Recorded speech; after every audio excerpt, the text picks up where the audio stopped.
我的妻子是天底下最厉害的神医，她有个最会制毒的竹马师弟，两人你毒我解，热闹了10几年，直到我被下了剧毒，差点没命。醒来，他边写药方边叹气：“你别怪阿宋，他就是孩子气惯了，不是有意要害你。他知道我能救你，故意与我置气呢。”话刚说完，又被谢宋的人匆匆唤去。他走得太急，以至于方子少了一味药都不曾发现。久违的系统终于被触发，死在女主手里才能回现代，解药出错变成毒药，宿主可以选择是否服用。我将方子递给丫头，笑了笑：“拿去煎了吧。”大家好，欢迎来到我的频道。桑婉回来的时候，丫头刚把熬好的药端过来，热气腾腾的药汁氤氲了她的容颜。她脱下大氅，朝我笑：“这般巧，可是等着我喂你呢。”说着接过药向我走来，熟练的舀起一勺，吹了吹递到我嘴边。我怔怔的望着，等了这么多年，终于可以回去了。见我不动，她微微挑眉：“怎么了？这要趁热喝，效果最好。”我无声的笑了笑，伸手将药碗接过来，仰头一饮而尽。许是喝得太急，呛得我不住的咳嗽起来。桑婉一边心疼的替我拍背，一边好笑：“这么急做什么？又没人跟你抢。今日怎么这么乖，不闹着要我喂了？”我坐直了身子，牵了牵嘴角：“不用了，以后都不用了。”他微愣，脸色渐渐暗淡下来，声音微沉：“是还在生阿宋的气？”他叹了口气，伸手要抱我。他不过是孩子气，本性并不坏。你既然没事，就不要与他计较了吧。我不留痕迹地避开他，声音淡淡的：“倘若我真出事了呢？”他怔住，随后无奈地摇头，哑然失笑：“有我在，怎么可能呢？是了，我的妻子是天底下最厉害的神医，没有她解不开的毒。这么多年，谢宋也没少给我下毒，大到瞎眼失声，小到起疹腹泻，总能被桑婉轻而易举的治好。这次又怎么会例外呢？”他望着我，杏眼里闪烁着淡淡的笑意，一副纵容宠溺的模样，仿佛我这一遭苦楚于他而言不过是场闹剧。怎么变成这样的呢？起初他明明也是在意过的。那是我们新婚燕尔，谢宋在我的酒水里下了满天星，我浑身起疹，痒得厉害。桑婉大怒，替我解毒后，提着剑要和谢宋断绝往来。然不过3日，他败在了他的眼泪攻势下。谢宋悬梁了。他赶到的时候，他凳子都踢翻了，脖颈上勒出道红痕。桑婉又惊又怕地抱着他，愧疚又心疼。他心中难受，不过是想发泄一二，并非有意毒害你。银之，这事儿便算了吧。回来之后，他疲惫地揉着眉心，告知我。我这才知道，原来他和谢宋许过婚约的。他答应他，若20岁那年仍没有意中人，他就嫁给他。可惜20岁生辰那日，他遇到了我，一见钟情。谢宋又疯又闹，他把人送到南疆，一心要嫁给我。说来也是我对不住他，银之，你我夫妻一体，便也让一让他，可好？从那之后，我一退再退，一让再让，直到今日，他给我用了致命的毒。系统说桑婉心中有我，如果我舍不得，让他发现药方有错就好了，他一定愧疚极了，拼命弥补我爱我。我无语摇头，我要他的愧疚做什么？又不是什么值钱的东西。可是宿主，你本来不是已经放弃回到现代了吗？我沉默。是的，桑婉待我极好，让我觉得死在他手中这项任务根本无法完成，左右家里也没有牵挂的人，倒不如留下来陪他。我却忘了，人心易变，故人难寻。不了，我还是回家吧。左右不过1个月的药汤，我等得起。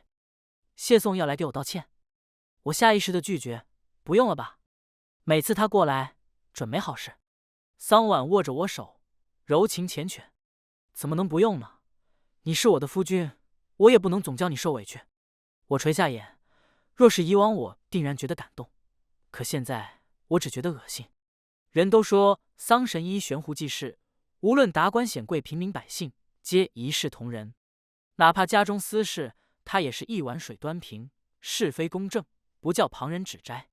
可惜他想不负如来不负卿，最终画虎不成反类犬。谢宋给我敬了杯酒，桃花酿的果酒，酒香缭绕，看起来很是醉人。我没有接，我对桃花过敏，桑婉是知情的，想必谢宋也是清楚的。毕竟当初的使我齐整的满天星便加了桃花。桑婉朝我眨眼睛，快喝了它。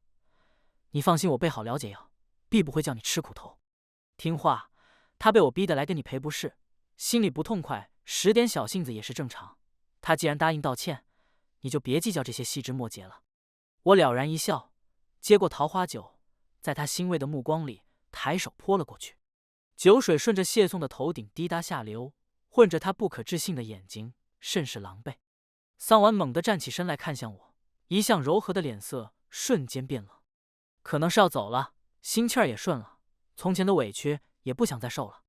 我浅浅的笑了，早说过，我不需要道歉的。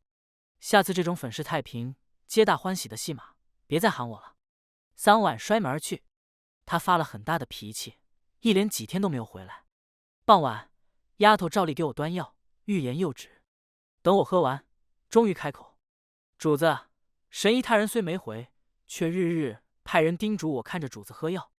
他说谢公子的毒霸道，姐要少一日不喝都不可，要我千万盯着你。”丫头面色复杂：“主子，神医心里还是念着您的。”我牵动唇角，原来他这么怕我死啊！真不知道他发现是自己亲手写的药方毒死我的时候是怎样的表情。嗨嗨，我想笑，却咳出一口血来，木桌猩红一片，丫头惊了一跳，眼前一黑，我昏了过去。是了，几种毒混在一块儿，我的身子愈发差了，只怕连1个月也撑不到。醒来的时候天已经黑了，烛光下，桑婉满脸焦急，正要伸手给我探脉。他风尘仆仆，衣衫染尘，看起来刚赶回来。猝不及防碰上我刚睁开的双眼，他顿时愣住，很快收回手，面色难看。陆英之，你什么时候也学会了这种把戏了？我就说我的解药不可能治不好你，你想我回来直说就是了，何必装昏迷呢？我将手腕塞回被窝，背过身，不咸不淡的顶回去。不想来，你就回去吧。好险，只差一点，差点就被他发现了。他噎住，面色反而温和下来，一只手攀上我肩膀，声音轻柔：“好了，还闹脾气呢，多带点事。你若是不喜欢，以后我不叫他来就是了。你不是总念叨着去江州吗？过几日我陪你回去可好？”我心神一动，点了点头。我的养父母在江州，回家之前，我总是要再回去看看的。由他陪我去也好，可惜他还是没能陪我。出发那日，梁城爆发了瘟疫，桑婉在马车前被人喊住。他愧疚地看着我，迎之。我了然地笑了笑，无碍，你去吧。几个百姓朝我作揖，先生大义。我上了马车，头也没回。桑婉是神医，这样的事情没少发生过。性命关天，我从未计较过。人命的事情排在我前面，是理所应当的。只我未曾想到，所有的事都能排在我前面，谢宋却能排在所有事的前面。桑婉还是去了江州。我到的时候，他正在焦头烂额的试药。见到我，他有几分尴尬，无奈的叹气。宋小师弟胡闹，拿几壶百姓氏毒被人闹到堂前，我要赶紧把解药治出来才行。那瘟疫呢？我盯紧他的眼。桑婉迟疑，有其他人，我便知道他根本没去梁城。谢宋拿百姓氏毒已是常事，他下毒，桑婉来解，一来一回已成了情趣。我不是没有劝过，桑婉只宠溺苦笑。我能有什么法子？师弟从小就依赖我，自己的小师弟只能宠着了。那日我才知道，悲悯苍生的桑神医也会为了他人视人命如草芥。池塘边，我见到了悠哉悠哉喂鱼的谢宋，他挑衅地瞥了我一眼，扬着下巴：“早告诉你，只要我想，师姐就能随时来到我身边。”陆公子这下信了。我闭了闭眼，那些都是人命。他挑眉：“那又怎样？师姐说过，不管什么烂摊子，他都会替我解决。再说，不过是些蝼蚁，能让师姐医治一场，也是他们的福分。”我没有回答。早晚他会知道，这些蝼蚁迟早会让他付出代价。他的作所所为，我早已留了证据。走之前，我会将这些送到御前。桑琬忙碌了一阵，终于制出了解药。救治完百姓，他又跑到官府给谢宋求情销案。等做完这一切，他终于想起来找我。阿宋想逛逛江州城，明日我带他去，你可要一起？他瞧着我，笑意盈盈。我摇头拒绝，他有几分失望，却也松了口气。我是要去采买的，可却不想和他们一起。嫂嫂要生产了，我正要准备些物件。许是江州城太小，没过半个时辰，我便遇上了他们。我眉心微皱，抬脚欲走。师姐是更喜欢男孩还是女孩？万一我生出来师姐不喜欢怎么办呢？身子猛地顿住，我僵硬地转过头。谢宋他怎会生子？金玉楼的小窗前，谢宋正举着几枚金锁比划。桑琬脸色一白，小心翼翼地捂住他的嘴：“胡说什么呢？当心人听见。”谢宋嘟囔着嘴：“怕什么？师姐不能有孕，特意制了男人生子的药。她不愿用我来用，师姐何该一辈子对我好才是？怎么还害怕她知道？”浑身血液直冲头顶，我几乎站立不稳。原来谢宋与我道歉那日，两人就有了苟且。谢宋给自己下了毒，唯有合体能解。一个激情似火，一个半推半就。谢宋还用了药，以男子之身有了桑琬的骨肉。这个认知让我浑身颤抖。桑琬犹豫着出声：“你且等等，让我想想该怎么和银枝说。”我再也忍不住，几乎逃也似的离开。回房之后，眼圈还泛着红。我以为自己已经足够心硬，不想这么多年的感情怎能说忘就忘？口中溢出腥甜，我抹了抹唇角，又吐血了，连带着胃也跟着抽疼。沉睡中的系统突然醒过来：“宿主，宿主，好消息！今天再服用一碗药，你就病入膏肓，大罗神仙也就不回来了，就再也不用担心被女主发现了。”我收了帕子，也跟着笑了：“是吗？那可真是个好消息。”晚膳后，桑琬回来了，他凑到我身前，目露忧色，可是哪里不舒服？怎么脸色不太好？我别过身子：“无碍，可能是还没喝药吧。今日的药怎么这般慢？我去看看。”我微怔，正要拦他，眼见秋儿端着药过来，我松了口气。桑琬边接过边笑：“这药是苦了些，你莫要偷懒，可是救命的药呢。来，我喂你。”这次我没有抢过来，而是一口一口任由他喂了下去。桑琬，这最后送命的毒药是你亲手喂我的。我这一觉睡得极沉，一会梦到回到现代，一会梦到和桑琬好的那些日子。醒来之后，桑琬不在身边，我亦没有多问。用膳之后，便准备去看看养父母。刚要出二门，听见谢宋气急败坏的叫喊：“等等等，你还要我等到什么时候？你就那么怕陆银枝吗？你明明答应过我，孩子出生前不碰他的。我亲眼看见你从他房里出来，你还亲了他。”桑琬脸上一阵青一阵白，压低声音：“我告诉过你，他最近身子不好，你就不能等他解毒吗？最迟1个月，我定会给你一个交代。”我扯了扯嘴角，觉得好笑，早些晚些又有什么区别？于是我抬脚走了出来：“不必1个月了，就现在吧。”桑琬猛地回头，柔和的面孔瞬间煞白。银枝，书房里四目相对，桑琬望着我，目露不安。那晚是个意外，阿松中了毒，我不救他会死。银枝，我没有办法，我不能眼睁睁看着他死在我面前。等后来我想远离他已经迟了，他竟然给自己用了生子的药，那样的情谊，孩子是我的骨肉，银枝，我不忍心。他总是为难，他总是没有办法，他总是有情可原。他有那么多的理由，可是我不想再听了。说吧，给什么身份？侧服？还是小事？他微愣，我平静地重复了一遍，又道：“或者，你想要我让位？”给他做正夫也不是不行。他慌张的要拉我手：“怎么可能呢？银枝，正夫的位子的永远是你的，我保证，就算阿宋进门，身份也越不过你去。”勾了勾唇，我笑：“看来是侧夫了，也行。”他惊喜的睁大眼，双眸迸发出亮光：“银枝，你答应了？我含笑点头。以后你要嫁谁爱谁，我再也不会拦着了。他松了口气，伸手抱住我，声音似是带了哽咽。我就知道，银之最是和善大度，不会怪我的。你可知我心中有愧？这些日子总吃不好睡不好，想着怎么对你解释，人都瘦了。银之你可要好好帮我补补。心头阵阵恶心，我不动声色地将人推开。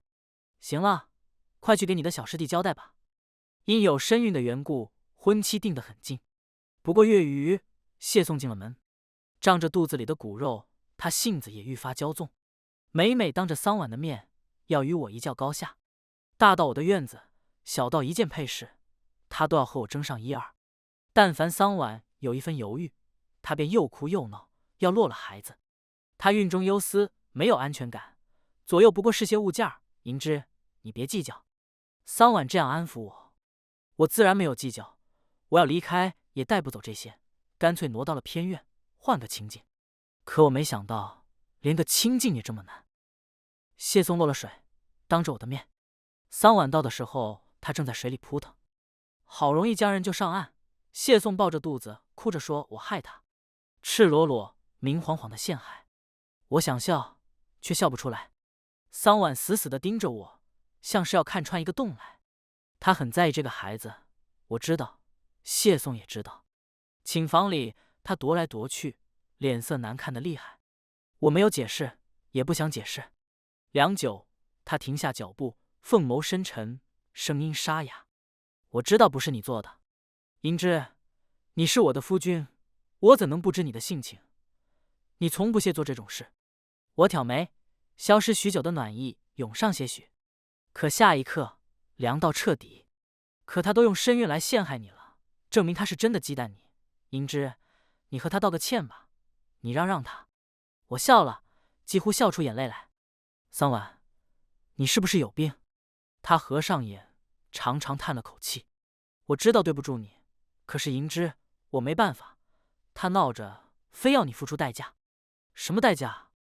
犹豫了片刻，他别过头。他说：“只要你服了绝子药，这事儿就算了，他就不再追究。”说着，他又看向我，目光殷切：“银之，你的身子早就不能生育，就算喝了也不妨事，你就当哄哄他，好不好？”心底冰凉一片，我扯了扯嘴角：“桑婉，你知道我为什么不能生育的？日子太久，我几乎忘了，我也曾怀过孩子的。不错。我私下用过桑婉的药，男人生子本就不易，我小心谨慎，可惜不足1个月，还是流掉了。原因便是那碗桃花做的满天星，那次起疹没有毁了我的容貌，却流掉了我的孩子，也绝了我再次生育的可能。我知道，是我对不住你。”他沮丧地低垂着头，撑在桌案的指骨泛白，看起来内心极为挣扎痛苦。我这才注意到，谢送进门后的这些日子，他憔悴了许多。桑婉深吸口气，再次执着地看向我：“银之，他出身草莽不懂事，可你不一样，你聪慧大度，最是善解人意。你已经不能有孕了，我不能眼睁睁看着他在四处胡闹，折腾掉这个孩子。就这一次，只要这次你顺了他，他答应我以后好好养身子，再不会为难你了。银之，就当我求你了好不好？以后他的孩子也是你的孩子，你就当为了自己的骨肉。”啪！我再也听不下去，一巴掌扇在他面上，止住了他接下来的话。我逼近他，一字一顿：“桑婉，你让我觉得恶心。”没有得到想要的结果，谢松又哭又闹，院子里的东西摔得稀碎。桑婉为了哄他，将我不能再有孕的事说出来，也没能让他开怀。我不信，师姐你骗我，你就是喜欢陆银之那个贱人，你就是不愿意给他用绝子药，你明明就是只想要他的孩子，不愿意要我的。谢颂歇斯底里，用力捶打着肚子。桑婉又惊又怕，慌忙抱住低声又哄他。又是一阵兵荒马乱。秋儿来告诉我这些事儿的时候，我正在服用止痛丸。许是归期将至，毒发越来越快了，有时候疼起来简直要命。我咽下药丸，胃里松快了几分，感受着疼痛慢慢缓解，我挤出淡淡的笑意：“看吧，有的闹呢。”谢颂的性子嚣张跋扈，占有欲极强，没得到的时候尚且能收敛几分，眼下得到了更是原形毕露。他这般折腾，只怕不止桑婉消受不起，身孕能不能保住还是未知。果然，没过几日，桑婉来寻我。廊檐下，他神色阴郁，短短时间内，整个人瘦了几圈。他瞧着我，眼底没有悲喜，开口便是：“阿宋的孩子没了。”我抬眼，不置可否。你满意了吗，银枝？他的声音淡淡的，可我听得出隐忍下的风暴。我没有回答。下一刻，他上前一步，黑眸染红肌欲滴血，望着我的目光又恨又怒。陆银枝，你几时变得这般冷血无情？若非你不愿道歉，阿宋怎么会变成今天这样？又怎么会流掉孩子？事到如今，你连半点愧疚不忍都没有吗？我这才知晓，他把谢宋的小产归结到我身上。我简直气笑了。不知我小产的时候，桑神医可否问问你的好师弟有没有半分愧疚和不忍呢？他是无心的，几乎脱口而出的争辩。他不懂事，你也不懂事吗？说完，像是意识到什么，他摆了摆手，神色灰败沮丧，踉跄的后退了一步。罢了，说这些也没什么用了。这段日子我会好好陪着阿宋，无事你不要到前院来刺激他了。等他身子好了，我再来见你，你好自为之吧。桑婉说到做到，从那日后，他再也没进过我的院子。听闻在他的精心照顾下，谢宋慢慢的好了起来，情绪也渐渐恢复稳定。倒是我，病症越来越重，血色越来越少。秋儿欢喜又担忧，谢公子身子大好了，神医也该来见主子了。主子定要让神医好好看看，到底是什么缘故，怎么病得越来越厉害了呢？我笑了笑，没说话。左右像系统说的，现在大罗神仙也救不了我了，被桑婉发现也无妨。终于，在秋儿说完的第二日，桑婉过来了。不过，他不是来为我诊病的，而是来送我下狱的。阿宋在江州毒害百姓的事情被人发现了，我因为他未去梁城治瘟疫一事也被人告发，如今圣上传召，他身子刚好受不得刺激，我已经让人向上禀告江州一事是你所为，反正百姓也知道我本来要陪你去江州的。银枝，只要你给阿宋替了这一回，以往种种我便再也不追究了，可好？他望着我，面色复杂。天色破晓，氤氲的雾气隔着他的脸，我像是第一次认清眼前这个人，第一次相见时的惊喜惊艳，海棠树下的柔情蜜意，洞房花烛的海誓山盟，过往种种从脑海中一一闪现，最终定格在这张冷淡无情的面孔上。我恍然一起，无望山下的那株海棠花，我本不该收下的，也不会一错许多年。良久，我听到自己的声音：“好。”没想到我答应的这么爽快。他怔了片刻，点了点头：“你能想通最好。你放心，你是我的夫君，他们不会怎样你的，最多……”他抿了唇，没再多言。也是，桑神医是太后座上宾，他们自然不会拿他的夫君怎么样，最多也就是几日牢狱之灾罢了。作为交换，我要了一整罐止痛丸。他有几分紧张，问我哪里疼痛。我敷衍的弯唇：“心痛。”他沉默，垂下头。我讥讽的笑了，从他身边掠过：“骗你的，娶了你，才是我这辈子最后悔的事情。”身侧的人影陡然僵硬。去京城那天，我除了带走了药丸，还带走了一方锦盒，这里收集了谢宋和桑婉这些年所作所为。当今太后宠幸桑婉，天子却不是好相与的人，若他知道这二人玩弄百姓性命，定然不会轻饶。我要做的，便是要将这些带到御前。这也是我答应桑婉的原因。事情很顺利，唯一的意外是止痛丸。桑婉骗了我，药罐里的不是止痛丸，而是用于房事的春风丸。所以当圣上问我何所求的时候，我从太医院要了一张止痛药方。毒发越来越频繁，疼痛时不时的出现，几乎让我恨不得马上归西。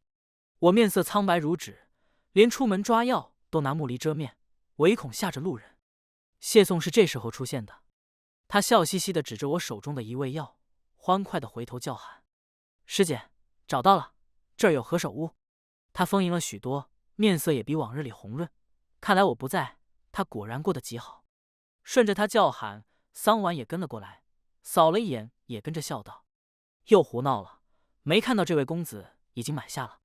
谢宋可怜巴巴地摇了摇他手臂，嘟囔着嘴：“我不管，我就要这个。”桑婉叹了口气，无奈地弹了他一指，转身朝我作揖：“家夫需要这位何首乌入药，不知这位公子可否割爱？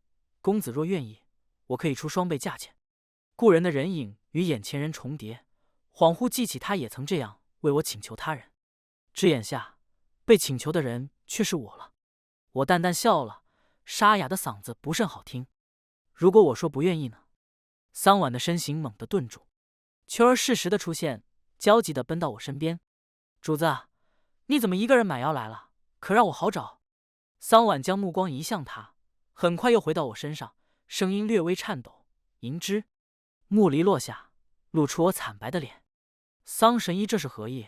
又要抢我的东西送人？他微怔，刚想说不是，触及谢宋眼巴巴的模样，继而抿唇，又道：“你不懂药也不懂毒，要这何首乌做什么？”我冷笑一声：“与你何干？”我还没有问一问桑神医，何时这药罐里的止痛丸成了春药？我从袖中掏出一个小罐来，置在桌面上。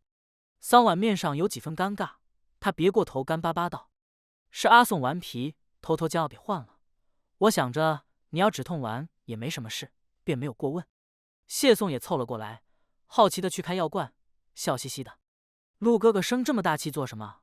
不过是帮你消遣的玩意罢了。”又是谢宋，想起这些日子的苦楚都是拜他所赐，心头突然涌上一阵浓浓的厌烦，也不知哪来的力气，一把抓住药丸，捏着他的下巴灌了下去。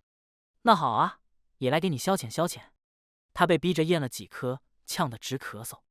桑婉将我拉开，甩到一边，不可置信地望着我：“陆银枝，你是不是疯了？”被秋儿扶住，我堪堪站稳：“我是疯了，早该疯了。那包何首乌到底还是没能回到我手里。”而桑婉在消失3天后，终于过来见我。他眼底青黑，脚步虚浮，看来那几粒春风丸几乎将他掏空。几步之遥，他望着我咳嗽，眼底似有几分心疼：“银枝，你为何脸色如此差？可是在宫中受了什么委屈？”“我放心不下你，原本是想来京城找你的，可阿宋非闹着要跟来，说想要治心毒，这才耽搁了。”见我不语，他双眸晦暗，接着道：“既然你平安出宫，之前的事便既往不咎了。今后我们3人好好过日子。阿宋性子天真率直，却没有坏心思，你多担待些，多教教他，总会好起来的。过几日阿宋生辰，他出身乡野，生辰从未大办过，我想给他大办一场，也算证实了他的身份。银枝，你费心操办1、2，阿宋会领情的。”我有些好笑，我为什么要让他领情？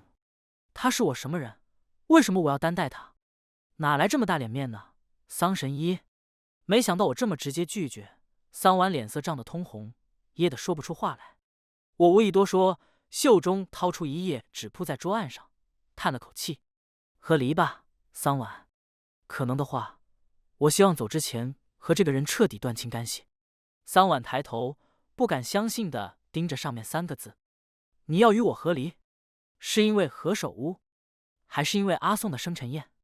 银枝，连你也要跟我闹？”我无意与他争辩，直接研磨将笔递了过去，认真道：“你签个字，就知道我是不是闹了。”他脸上一阵青一阵白，最终一言不发，甩袖而去。桑婉又发脾气了，他带着谢宋住进了我所在的别院，大张旗鼓地操办起生辰宴来。别院热闹非凡，我这里却人前冷落。要命的是，有药方没药，我这浑身疼的毛病更难挨了。秋儿想法设法出去买药，却被人赶了回去。管家冷冷丢过来一句：“没有谢公子允许，任何人不能外出。”桑婉为了气我，故意让他管家。疼得打滚的时候，我问系统什么时候能死，系统迟疑：“应该快了吧？”我叹气，大约这是我留在这个世界的代价。秋儿不知又在哪里受了委屈，哭哭啼啼的跑过来。沈毅不信，我说主子快死了，他说主子在闹，说您好端端的怎么会死，还说您骗过他装昏迷，说您要是知错就亲自去求他，可是主子已经病得下不了床了。话音刚落，一道身影紧跟着出现，带着冷笑：“我倒要看看，到底是真是。目光触及我的瞬间，他视线陡然凝住。你怎么成了这样？我知道，定然是我只剩下骨架的身子惊吓到了他。他脸色煞白，瞳孔紧缩，玉搭上我手腕的指尖也跟着颤抖，疼痛在慢慢减退，大概真的要死了。我咧嘴想笑，却猝不及防喷出一口鲜血。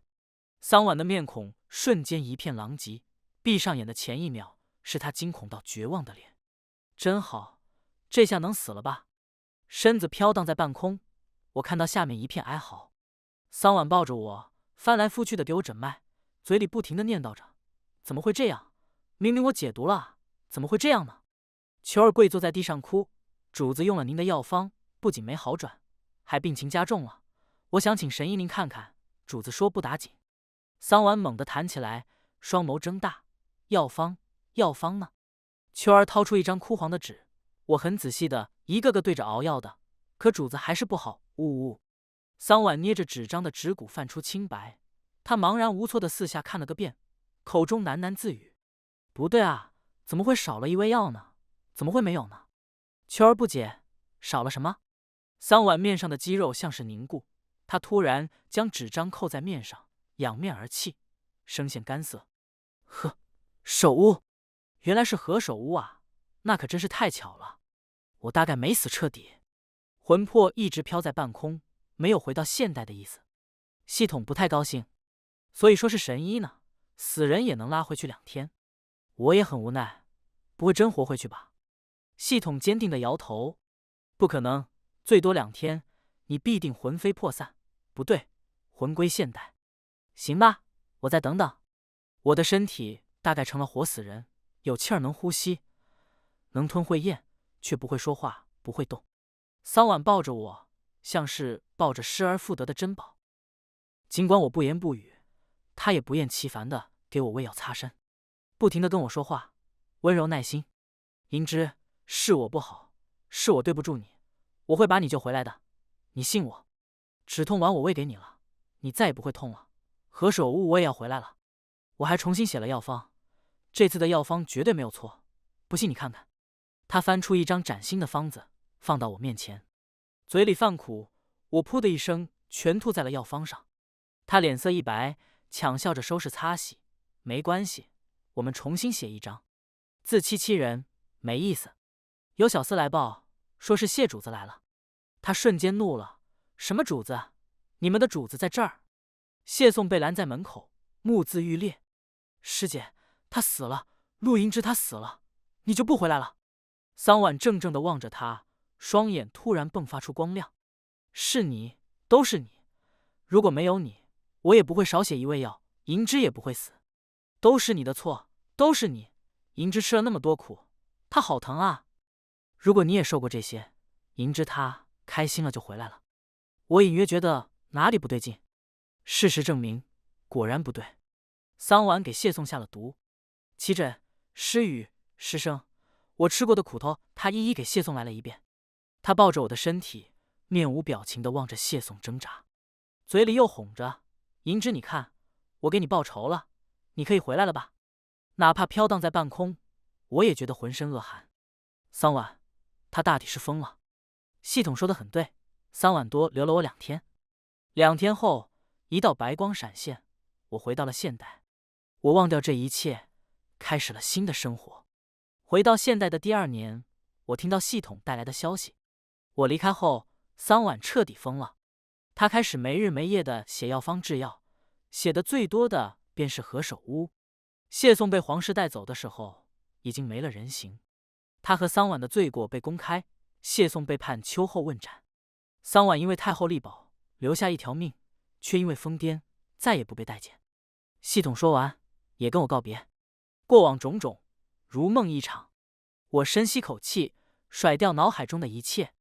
阳光正好，又是崭新的一天。全文完，感谢您的观看，每天上新精彩故事，喜欢就订阅吧。